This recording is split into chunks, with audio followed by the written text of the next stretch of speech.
Hi, Sandy. Hi, Amy. How are you? Good. It's super fun to be in person. It is. It feels like it's been a gauntlet of a day to try to figure all this out. But yes, it's been a lot of fun. Yeah, it has. And we've had so many conversations the last couple of days about, Wishing we had mics and we're recording them. Yes. oh my gosh, we should have been recording them. And we got really smart. Like when we interview guests, we start recording right away so we don't miss anything that would have been a great interview conversation. But then we went and messed it all up today. We did, but that's Yeah. okay. Because I remember with one that I think our listeners would want to hear. Okay. So when we were talking yesterday, I was telling you about a recent consultation I had with a family. And we were talking about their child and they were behind in some subject areas. And so we did some cognitive testing to figure out what was going on. The mom definitely had all the radars blaring and wanted to get some help. Dad was a little bit more in the space of everything will be fine, it'll work itself out. And I always struggle when I'm having conversations with that dynamic of helping a family by really advocating for the child who's struggling, but also for, in this case, a mom who was really seeing a problem. And so, what I wanted to talk about from a podcast perspective is how do we help families understand the cognitive piece separate from the learning piece? Because there's always that notion of my child is really smart, they're going to be fine. But we don't really understand the cognitive piece. And so when you try to address it, a lot of times it just ends up in a behavior bucket or it ends up in a space where sometimes when there's that disconnect, it's really hard to help a family understand the knowledge piece or learning piece aside from how a child processes information and how frustrating that is when we're not processing efficiently. So that's what I wanted to spend some time talking about today, because really in our, especially in education and the way we approach helping kids, it's all in accommodation and compensation strategies. We don't talk about skill building, and that skill building can actually turn that around so that child has less frustration and is able to process easier while still being the brilliant human that they are with their own unique brain and how their brain processes information. So let's dig in on that a little bit. Let's talk about first, what do we do when there's a disconnect between mom and dad? And it can go either way. And truly understanding that difference between our how our brain learns information, how it processes, and then that unique piece of just learning in general, learning facts. I'll let you take it from there. What do you Yeah. think? So that's a super frustrating space to sit in, right? When you're working with a family and parents aren't on the same page. And so I want to talk about the second parts of your question first, and then come back to, okay, then how can we use this information to help parents align their views? Would that work? Yeah, that sounds great. Yeah. So I think that we frequently forget that our brain is responsible not just for thinking and learning, but for feeling as well. And so it's all connected. And emotions are actually our relationship with language. So it's the words that we use to describe what it is that we're feeling in our bodies and in our minds. That is all influenced by how we process what we're feeling. So let me give you an example. When we are faced with a situation that feels like a crisis, we need strong cognitive skills in order to quickly weigh all of the variables. We need strong visual processing skills to take in everything around us to say, is this truly a crisis? Or have I misunderstood what I just saw? Or we need strong auditory processing skills to go, did I understand what I just think I heard? And if we don't have strong working memory, then we can't hold all of the alternatives in our mind at the same time in order to reason through what's happening. So that means we need strong reasoning skills as well. And we need strong processing speed because we need to be able to weigh all of these alternatives and reason through them quickly before we hit fight or flight. And so we're using all of these skills that we typically associate with learning. We use that in how we process emotions as well. The strength or weakness in our cognitive skills is going to have this trickle down effect. So not only does it impact our ability to think and learn and remember and pay attention and reason, but it's also going to impact how we are socially and emotionally. So it has this broad reaching impact and not just on, they'll eventually catch up in math, if that makes sense. Yeah. So that leads me to my next question. And this comes up a lot in my office, and especially for homeschool families, because we love homeschool families. We work with homeschool families all the time. But there is a general, I would say, pervasive approach of let the child be where they're at, go at their pace. And so it's hard to know. Yes, I know my child is behind, but how far is too far behind? So let's speak to that. How do we address being behind?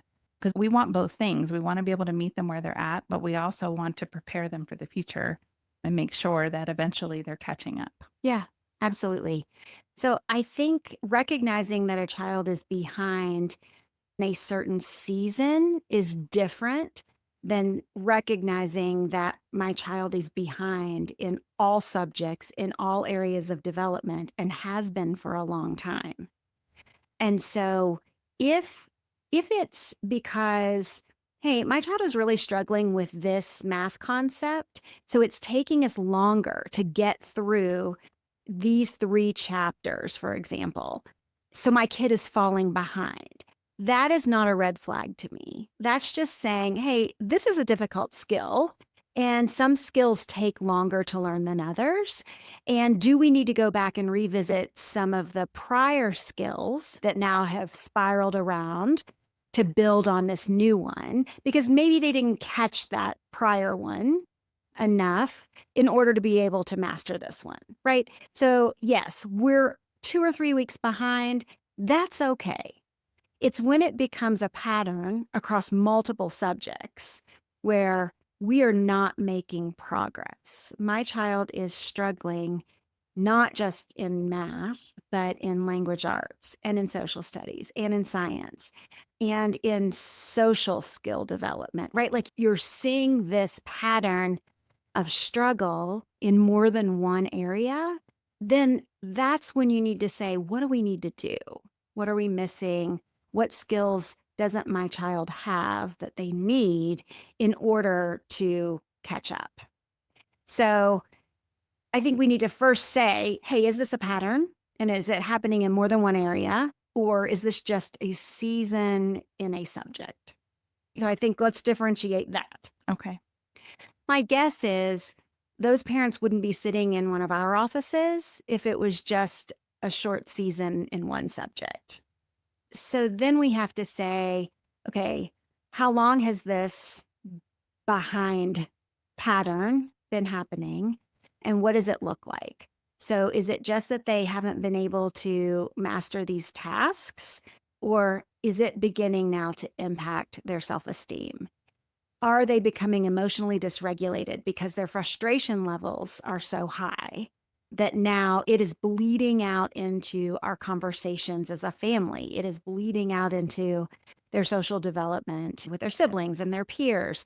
We begin to see this permeate all areas of a child's life Right. when they don't have the skills to function on age level. Right. And I say age level, right? Because grades can be arbitrary, Right. especially in the homeschool world. And if they are significantly behind for their age, we're going to be seeing that impacting other areas. And it's going to impact their confidence in things like joining co-ops, trying new sports. A family told me recently just that their child was not wanting to have to participate in their Sunday school class because they do a lot of interactive and read aloud work. And so they didn't want the spotlight on them.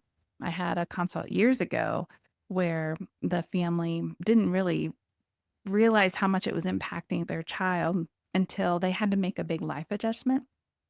They had been homeschooling, and this particular child had some struggles all along the way.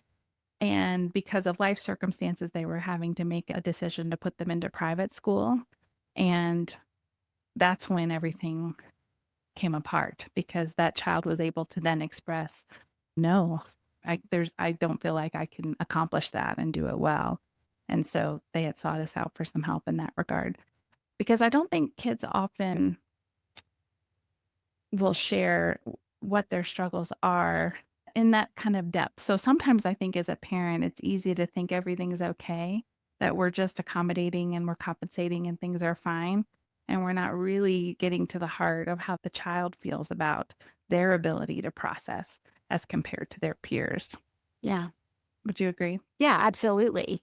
Because it's shameful and embarrassing. And sometimes you don't even know as a child how to articulate what that feeling is, just that it doesn't feel right. I know that when one of my kids was in third or fourth grade and was really struggling with dyslexia, came home one day and said, Mom, if they gave grades for making friends, I would get a D minus. And that's heartbreaking as a mom, right? To see this beautiful, vibrant child begin to wilt because he just felt like a failure. And it was showing. Kids compare themselves to one another.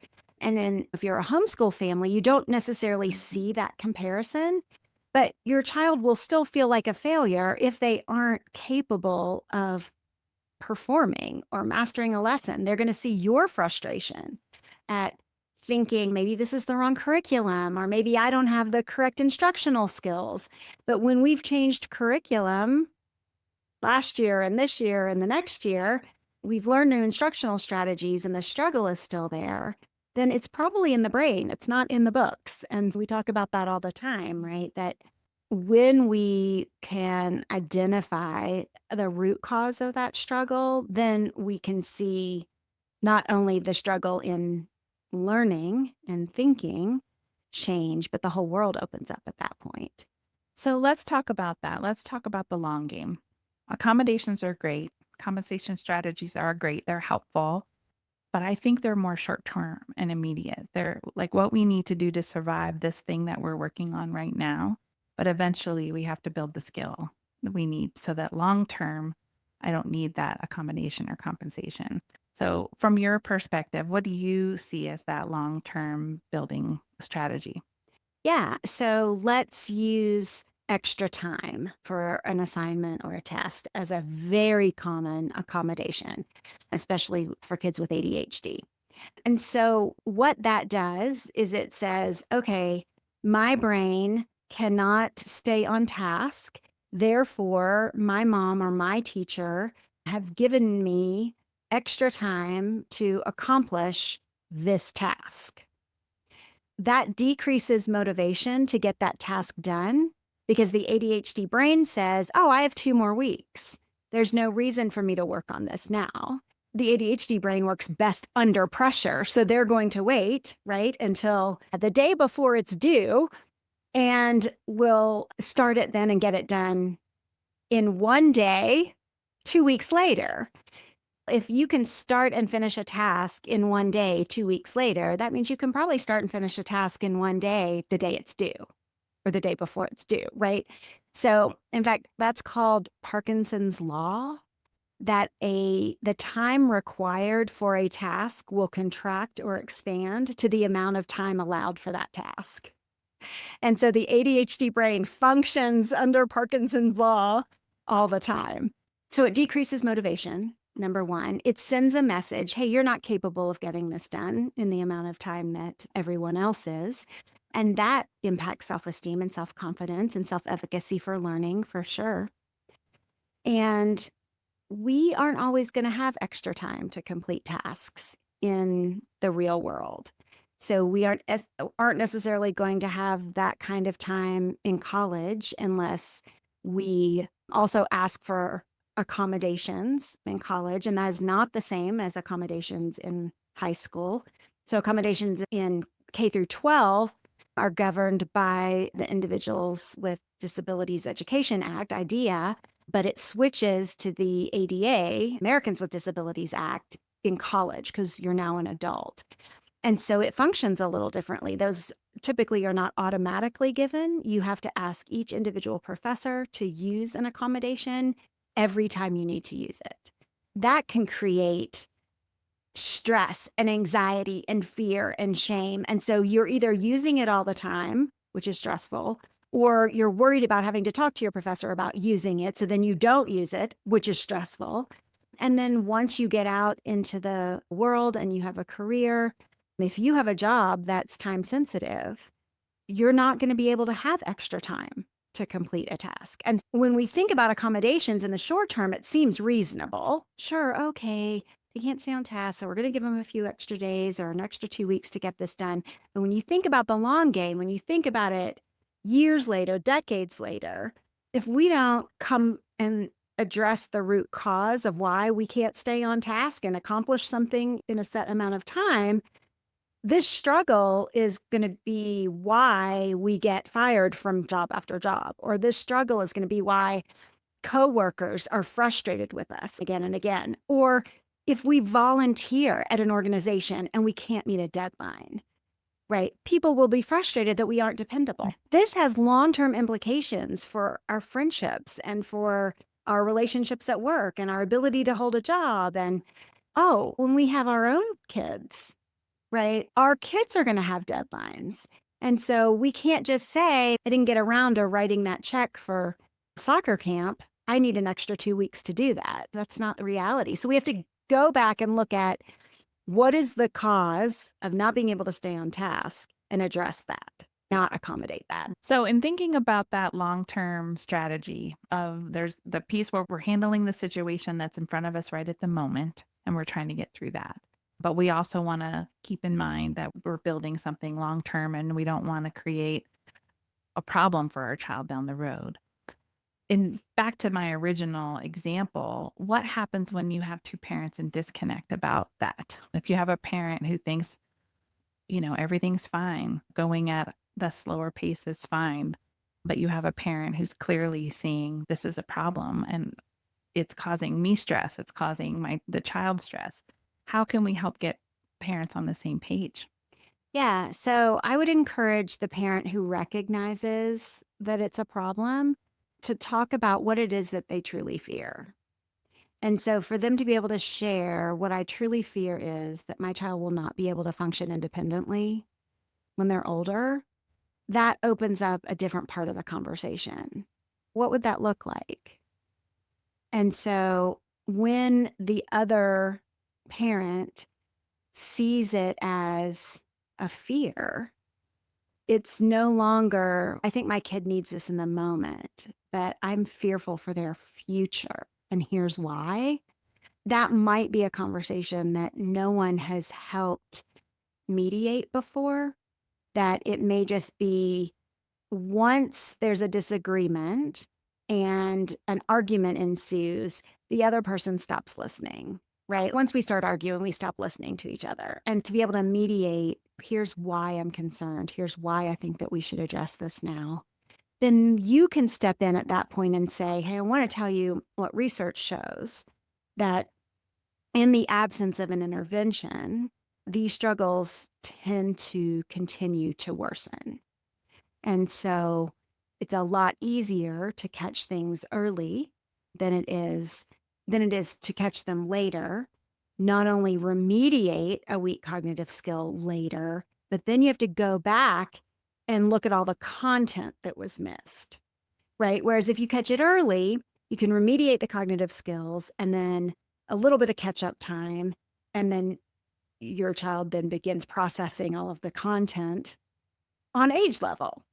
That would be the goal. Right. But if you're ninth grade, 10th grade, 11th grade, not only do you have to remediate the cognitive skills, but then you have to go, okay, what did they not learn as a fifth, sixth, seventh, eighth grader, right? Because their cognitive skills were weak. Yeah. So it's a little bit harder. I have found that a lot of times these conversations, the disconnect is often from a parent who understands struggle because they have struggled. And so they're seeing their child struggle in the same way. And a parent who didn't really have that struggle. And so let's talk about that because I think sometimes for what you would call neurotypical or someone who just cognitively was really strong, and so they've never had to really dig deep in the same way someone who has weaker skills would have to dig deep. It's like they're not seeing, it's invisible to them. They don't see that cognitive piece or that feeling piece that you addressed before. Yeah.